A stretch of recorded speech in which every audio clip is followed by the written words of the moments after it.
दिव्यांग हक्क अधिनियम 2016 अंतर्गत आता कठोर कारवाई होणार. महाराष्ट्र शासनाकडून दिव्यांग नागरिकांसाठी महत्त्वाचा निर्णय जारी.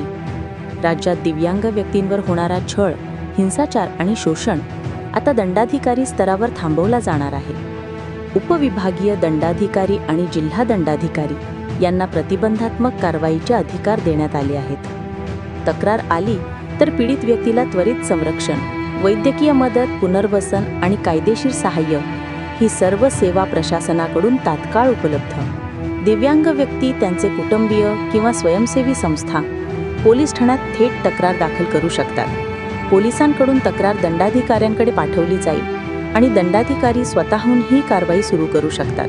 लक्षात ठेवा, दिव्यांग व्यक्ती हक्क अधिनियम 2016 कलम 92 नुसार दिव्यांगांचा छळ करणाऱ्यांना किमान 6 महिने आणि कमाल 5 वर्षे कारावासाची शिक्षा तसेच दंडाची तरतूद.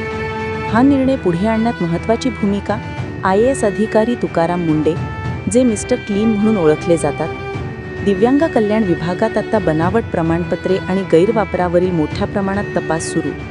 महाराष्ट्रात 29 लाखाहून अधिक दिव्यांग नागरिक आपल्या समाजाचा घटक आहेत.